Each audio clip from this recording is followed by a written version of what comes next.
gentle listener, and welcome to Nocturnal Transmissions, the fortnightly podcast that brings you dark tales, both old and new, performed by your humble narrator, Kristin Holland. Before we start proceedings, I'd like to take a moment to thank those of you who shared an Edgar Allan Poe request with us, as per our little discussion last episode. Rest assured we're having a damn good think about it, and we'll get to work on one of these in the not-too-distant future. If you're yet to weigh in on which Poe classic you would like to hear, well, you're not too late, but I do suggest you get a wriggle on. Nocturnal Transmissions can be contacted through our Instagram page, Facebook, the contact page on our website, Patreon messages for our beloved patrons, of course, or by simply emailing noctranspodcast@gmail.com. We're always happy to hear from you, you know. Don't be a stranger. And now to the unpleasant matter at hand. This episode's oppressive little tale comes from the dark and troubled mind of Harley Carnell. Nocturnal Transmissions is proud to present Mould.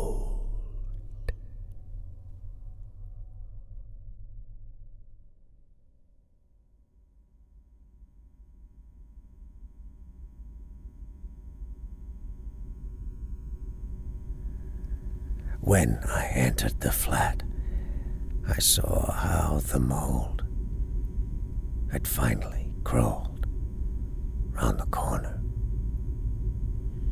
Now it would begin its slow trickle across the other wall. All the microscopic cracks, the unseen rivulets and crevices that the mold would seep into, forming streams, then rivers, until an entire island of mold bobbed prominently on my sallow walls. Even as I struggled to draw the air into my bedraggled lungs, even as a cough scraped against my throat and a pitter-patter of blood leapt past my too-late tissue and onto the Rorschach spatter of my carpet, I had to admire it. We were all just trying to survive, after all. As I went to the doctor to douse myself with medicine and sicken myself with cures to retain my own parody of living, so too the mold tried to sustain itself. All it was doing by chewing away at my walls was prolonging its life. And how could I hate it for that? My dinner that night was canned food, vomited onto a plate and then so singed in the microwave that any fragment of nutrition it once contained was hijacked in a cloud of steam. Someday I would pay the price for eating this low-cost food. But today, as always, I saw the immediate benefit as I slurped the sludge into my unwilling mouth. The mold could not reach its tendrils into the cans. Whatever else the food was, it remained uniquely untainted by its spores. This became apparent as I took the bread out to dip in the gravy and saw it had already mopped up the mold. sealed in the fridge was not safe either.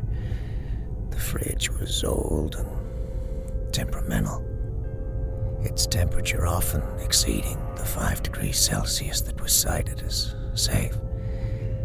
To the mold, its interior must have been a veritable peach, as it frolicked around my food, managing to dive in even to items sheathed in plastic or cardboard.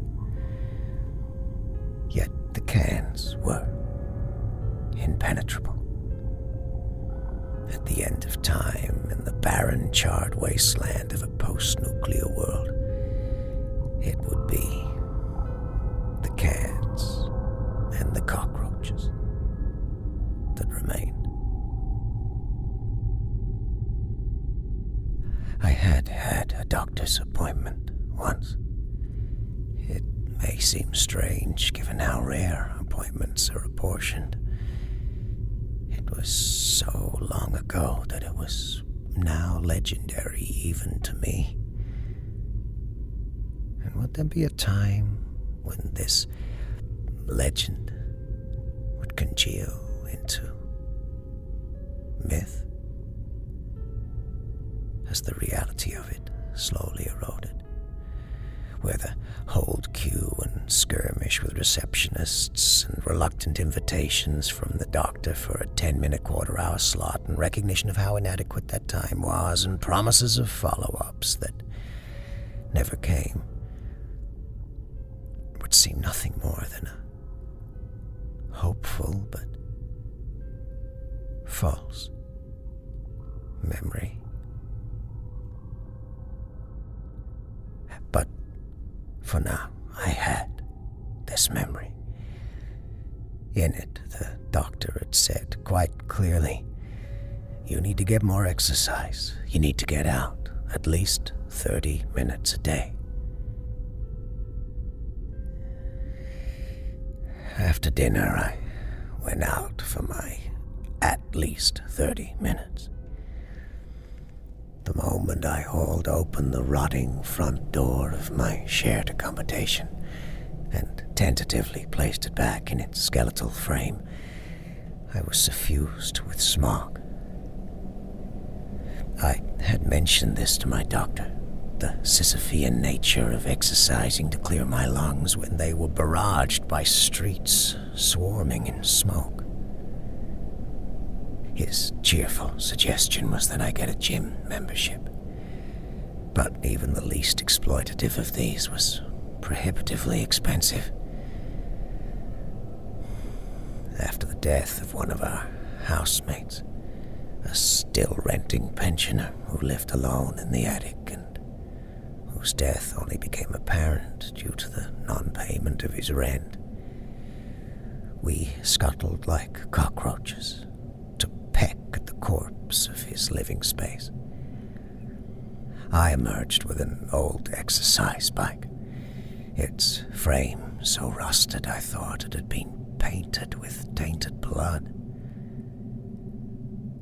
The bike lasted only a few days before it collapsed underneath me, nearly impaling me in the process. So, walking it was. The smoke came from cars, the grills and fryers of takeaway shops, languid smokers sat on curbs whose cigarettes and spliffs peeked out of the dark like eyes. But these were all ripples in a whirlpool compared to that which crawled out from the chimneys of the local factories. Technically, these factories were no longer allowed to do this. However, what their owners had quickly learned was that laws that are not enforced by regulators who have no interest in upholding regulations are as good as laws that do not exist, if not better, as the non-existence of laws inspires cries to create them. The creation of them silences those cries, even if the laws are not upheld or held in contempt. There were a few grassroots protests on the factory's grounds, but these were quickly weeded out by the paid intervention of a few thugs who operated in our area with a similar impunity to the factories. When I began walking, I noticed a shadow behind me. In our streets, there tended to be a lot of shadows. Streetlights either did not work or came on spontaneously when they did, with as little reason or warning as an atom is said to come to life in the quantum world. This, along with the migraine-inducing flicker of shop windows, created a mildly hallucinatory effect. As you walked, shadows popped out from everywhere, and it was not always possible to tell if they were born from an actual person or merely an illusion. It was possible to find yourself enveloped by the shadow of a person walking behind you, only to discover it was nothing more than a mirage. But then to find a real person emerge from nowhere, their shadow obscured until then by the lights. Today, though, the shadow belonged to a human, and I could tell from its familiarly unfamiliar walk that it was the man with the backpack. As his shadow first trailed and then overtook mine, I heard him say, so expected that I could almost mouth it in tandem with him, "Do you have a light?" And I wondered if he began mouthing himself as I responded, "No, I don't. Sorry." I continued walking as both our shadows resumed their dance in the dark. "I need a light," the man said. "I don't have one." "All I need is a light." "I don't smoke. I'm sorry." Usually at this point in our nightly interactions that were as regular as rainfall, the man would stop. He would then groan or begin muttering to himself so quickly that his words collided together to resemble a mumble. Tonight, though, he continued walking after me. I had often felt unsettled by the man in the past, but never actively threatened. Mental health funding had been slashed to tatters, and the frayed remnants were reserved only for the most extreme and serious cases. The cases, for the most part, where intervention was usually too late. This resulted in a deluge of troubled people being poured back out onto the street as unthinkingly as ditched dishwater. Once out of the treatment centers and facilities, they inevitably wound up either homeless or turning to the crime that would lead to the only mental health treatment they could hope to get: prison. Assuming this man to be such a person, I did sympathize with him and wished him well, but that did not stop him making me feel uncomfortable. "You sure you don't have a light?" he asked me. "No," I said. I really don't. I'm sorry, I don't smoke. I never have. Not that it did me any good." "It gets into you," he said. And at this I stopped. As I did, I heard him stop too. For a moment there was silence. This lasted so long that only the presence of his trembling shadow shimmering under a betting shop window convinced me that he was still there. "What?" "It gets into you. There's nothing you can do about that."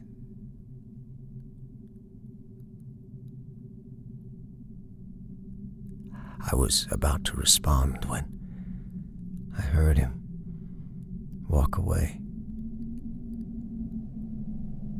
It took me around 10 minutes to calm down, following the man's following. I coughed as I walked, at one point spitting out something whose darkness was greater than that of the night, and which seemed to have a strange, almost solid consistency. Whatever it was, I was glad to get rid of it, as I did not think it belonged in any human body. I rolled the man's words around in my head. The only thing I could conclude was he was talking about smoking, cigarettes. They got into you, and there being nothing you could do about it. Was that some sad kind of recognition that he was both conscious of being responsible for his own self-destruction, yet incapable of doing anything to stop it? For when you walked down the street, you saw the other side of the mental health crisis. The streets were paved with people who had resorted to self-medication. There were those who had rendered themselves so catatonic with opioids they were in a constant liminal state between consciousness and not, alive and no more. Distraught alcoholics with counterfeit smiles perennially etched onto their faces. Men who sought peace in violence, blood sliming their skin and scars describing their pain clearer than words. I remembered watching a short news clip about my town, and the reporter talking of her distress at seeing this street where the homeless lived. I could only imagine how much more disturbed she would have been if she'd seen the horrors that had driven them there in the first place. And was my man such a person? Were cigarettes his antidote, his inoculation, even as they poisoned him? Possibly. But as I continued to walk through the streets, the thought that he was talking about something else, and that I knew what that something was, lingered on the periphery of my mind.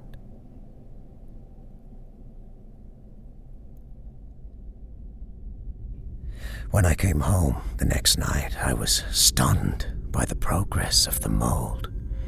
It was as though, while I had been gone, someone had converted it to liquid, gathered it in a cup, and splashed it on the wall. Without being an expert in mold, being so inexpert, in fact, that I didn't even know what such a person might be called, I knew that it could surely not move this fast. I had always imagined that if one were to see the progress of mold, it would be in sped-up footage, where seconds represented days and minutes, months. Yet, judging by its progress, it had moved so quickly along the wall that I knew this footage would not need to be sped up too much. And if its progress got any faster, I thought soon I would be able to witness it in real time. I started coughing, at first barely above a throat clear, then crescendoing into a violent retching that I knew would clear out my stomach. Clutching at my chest so vigorously it was as if I was trying to restrain my ribcage, I lurched to the bathroom. I prostrated myself in front of the toilet, barely making it before the history of my day's eating was reenacted in the water beneath me. I had images of old cartoons, where characters vomited so hard their stomachs leapt into the toilet and they had to retrieve them and put them back inside. As a child, I had laughed myself to tears at such images. Now, as I rested my face on the toilet seat, I had a similar reaction, only without the laughter.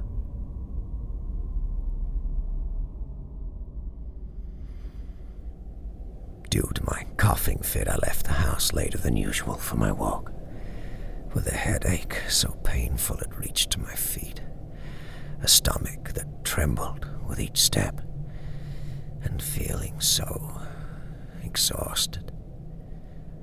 I knew I would not be able to sleep that night. I did not have much to be happy about, but I took solitary solace at the absence of the man with the backpack.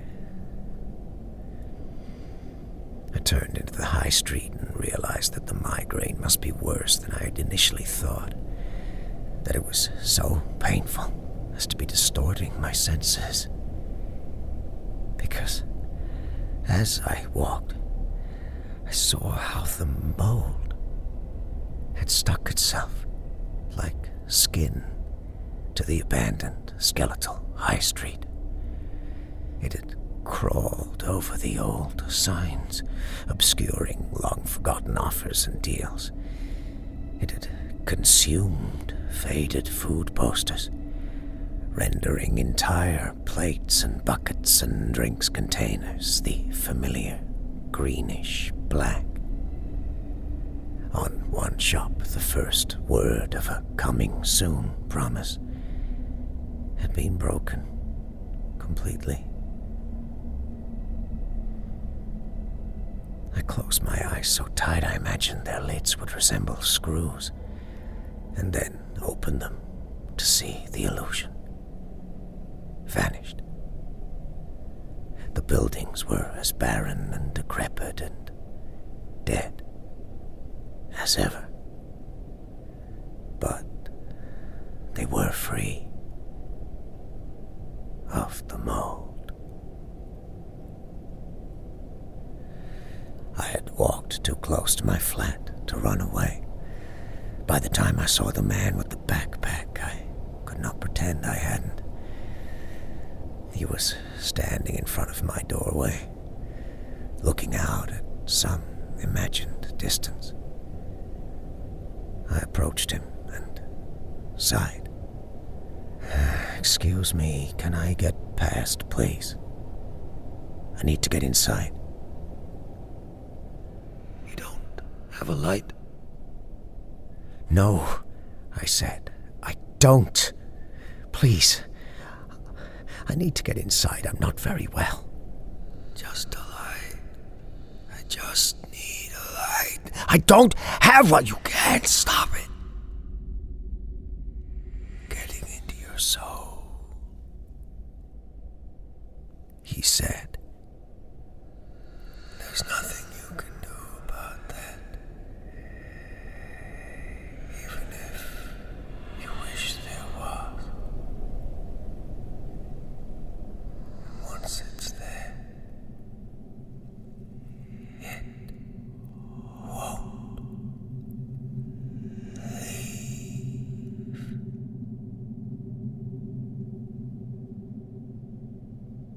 Now I was torn. I wanted to get inside and away from him, but I also wanted to know what he meant. Because I was gripped with a strange impression that he was not spouting nonsense, but rather alluding to some kind of truth. And a truth that resonated with something in the deep recesses of my own mind. I had heard the ramblings on the street corner. nightmares was familiar with the gibberish excreted onto toilet walls. Somehow, I did not think that this was the same. What are you talking about? I asked. Not much you can do about it, I'm afraid. Until now, he had continued staring off into the faraway nothing. Now, he turned, not to face me exactly, but to look at me from the periphery of his vision. But whatever you do,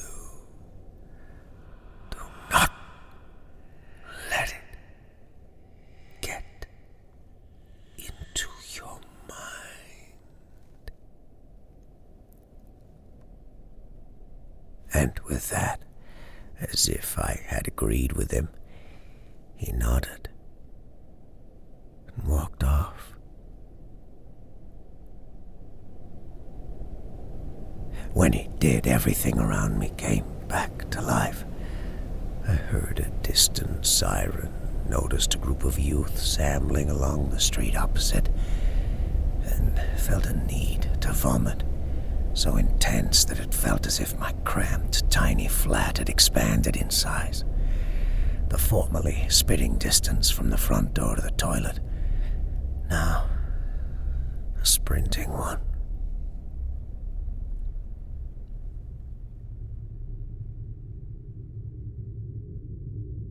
I had a dream where my walls were sponges. I had a dream where my walls were mops. I had a dream where the mold oozed and dripped like blood. I had a dream where my walls were fat and pulsated with blood like mosquitoes' bellies. I had a dream where my walls could be taken, wrung out like a flannel, and poured into overflowing buckets below. And this water was not clear, but black, brackish. The sickly liquid that chokes from decades' neglected taps. The water of the deep sea, where creatures that populate nightmares live in a dreamlike world of everlasting darkness.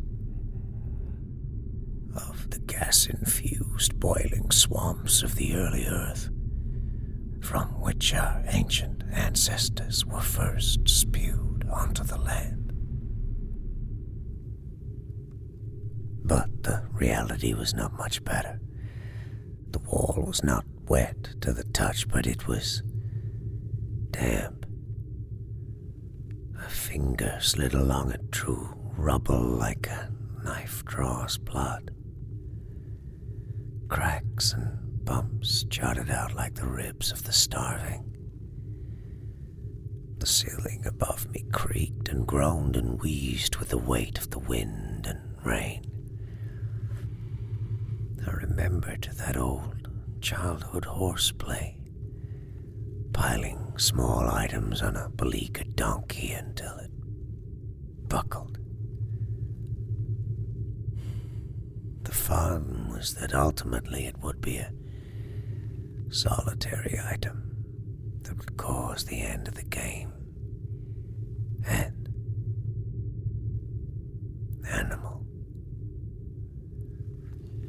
If my flat were to collapse and bury me, it would be the work of years of neglect and deprivation. But ultimately it would come down to a meager twig or the flutter of a leaf.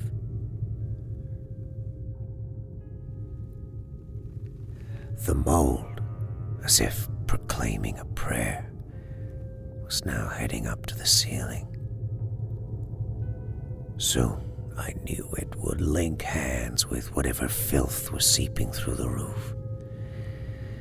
Perhaps, if I was lucky, they would merge and congeal into each other, forming some kind of new material that would be stronger than whatever unquestionably cheap but questionably legal material my flat was currently composed of.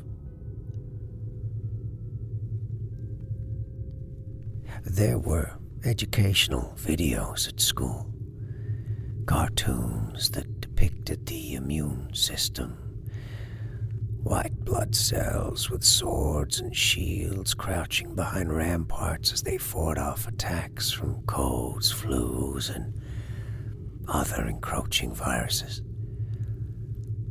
These ailment armies, invariably spiky and impossibly shaped, would march into your bloodstream until repelled by the heroic blood cells. They would then be driven off, flushed out in a sneeze or a cough. I thought of these cartoons now. How humanizing and visualizing the viruses somehow made them endearing. In anthropomorphizing them, they gave them souls and agencies and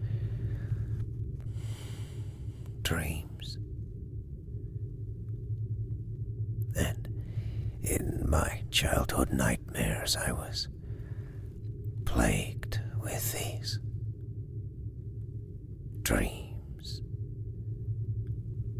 Viruses that tossed and turned on their prickly beds, dreaming up ways to infect me, to breach the walls of my cells and find themselves a home in my body where they could replicate and make it their own. Now I imagined such cartoons for the mold. Legions of mold spores sleeping in tents ahead of battle the next morning. A mustachioed mold general leaning over a map, running his fingers along the contours not of mountains but of bulges on my wall. Assessing not ravines or rivers but cracks. And planning for battle. I was so exhausted that these cartoons took on a strange aura, like the shimmer of a black and white film transposed to color. I saw the general ordering the mold forward, saying that they would not rest until every inch of wall was covered.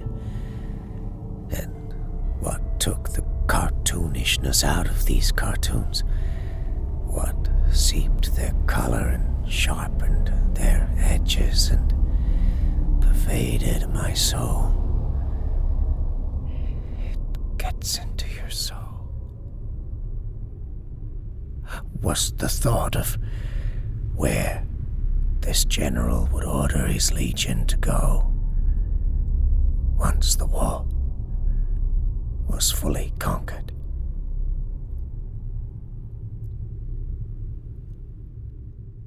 I ran to the toilet and was sick for 5 minutes, even if nothing came out.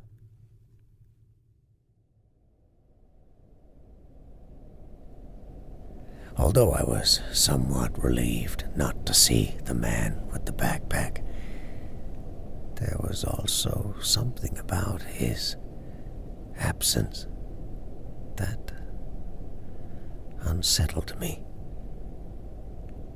The cogs and whirs of the ordered universe are infinite, yet it only takes the disorder of a few of these to unbalance everything. That was why so many people found comfort and solace in the mundanities of routine and order. It was a way to delude yourself that you had avoided disorder, that you alone could combat the chaos of the swirling, howling universe that enveloped all of us. And to me, routine was my uncomfortable encounters with the man with the backpack. And it was for this exact reason that when I saw him later on an unfamiliar street, on a road I did not previously recall existing, that I was so unsettled. I longed for him to be back outside my flat. He was on a street, quiet, from its inhabitants being either long gone or those who remained being dead long before their lives ended. It had only one exit, and when I turned around, its entrance appeared to have vanished. When I saw him standing at the end of it, his back resting on a wall, his backpack nowhere to be seen, I knew that there was no way to skirt him. I tried to render myself inconspicuous with speed, and thought I had been successful when I passed him and heard nothing. It was only when I was about to turn the corner that I heard the familiar call. "Have you got a light?" "No," I said without looking around, and I wondered briefly if I were to say yes, if I were to carry a light to give him, would that too cause disorder to the universe? Behind me, I heard him stand up from the wall. I had a strange sense that I heard him almost peel himself from it, like skin sliding off furniture on a sweltering day. I heard him laugh slightly, albeit one devoid of humor and full of mocking.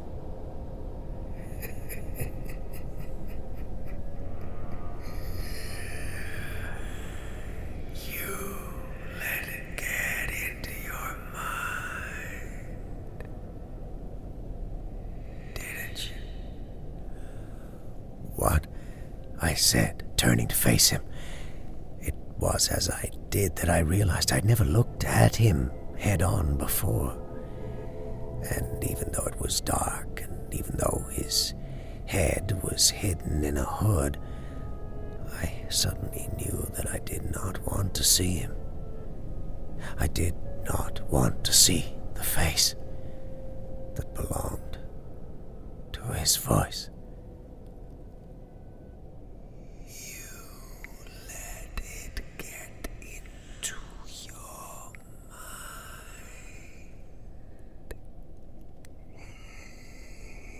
You can never do that.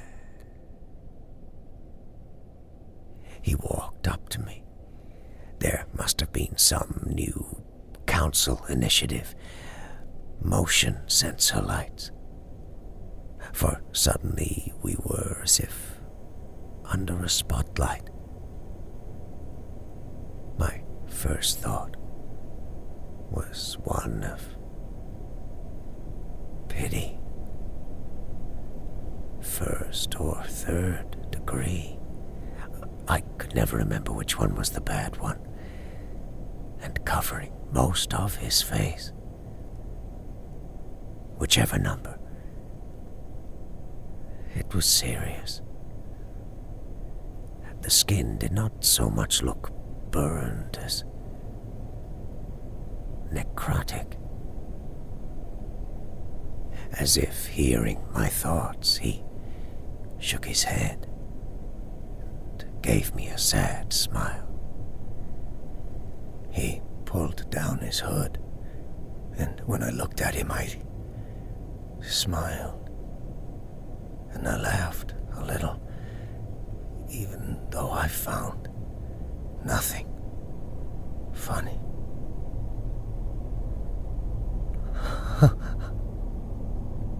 No, I said. That's not how it works. He leaned forward. I thought at first to take my hand, but then saw that he was lifting up my sleeve until my arm was exposed. Hold it to the light. No, I said, not wanting to see. You have to see it in the light.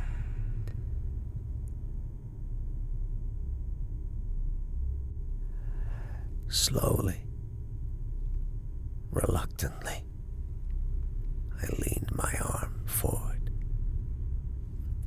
On my skin, in patches running up my hands and fingers curling like vines, and worst of all, in my veins. Not the usual blue, not the red when exposed to the world, but the green, dark black, familiar from my walls. I began rubbing vigorously, but my fingers did nothing other than rub on my damp skin. I went to lick my finger to rub it away, but felt how dark, rotten, and sodden my tongue was. And I knew, worst of all, that were I to look at my face, I would see mirrored on it what I had seen on the man's. I scratched myself vigorously, hearing my fingernails crackle and crumble against the green, black. What do I do? I asked the man, almost in tears. How do I get rid of it?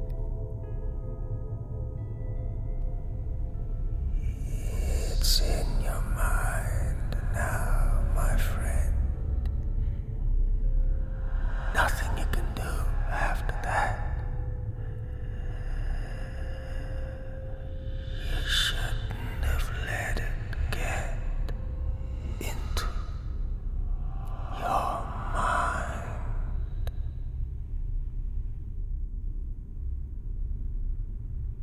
And with that, he was gone. The spotlight disappeared with him. And I floundered in the dark, looking for a light.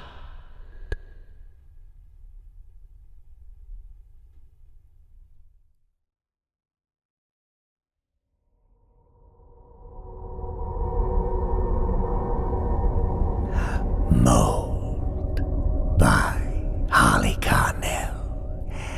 Harley Carnell lives and writes in London, England.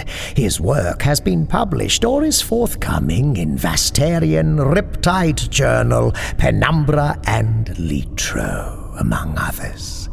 He has had work performed on the No Sleep podcast, the Drabblecast, Tales to Terrify, and last, but we certainly hope not least, Nocturnal Transmissions. Speaking of Nocturnal Transmissions, that's us. We wish to thank our beloved Patreon patrons for helping to make this episode possible. Thank you, beloved patrons. And guess what? There's a new acolyte in your ranks. Churlington Beescoat. Welcome, Churlington. Welcome. Thank you to you, and a big thank you, too, to our esteemed cohorts, our number one supporters. Rebecca Gates, Amanda Moore, Rachel Brown, Brett Allen, Alex Brewis, JB, Arnie Frank, Fabled Words, Wayne Prince, Bull Swiftney, Alexis Nolasco, Kel Wielden, Tippy Polo, The Traveller, Adam Wildy, Evan Dooley, Azaran Warrens, Mudkip, Sam Hankins. Shh. Just listen. Thomas Arvin, Robert Troy Hampton Peterson, Daniel Kamionkowski, Daniel Clanton, and Alicia Townsend. All non-public domain stories are featured with the permission of the authors. All voices and production are concocted by Kristin Holland. Until next time, as always, watch the skies, fear the dark, and don't trust anyone, especially yourself.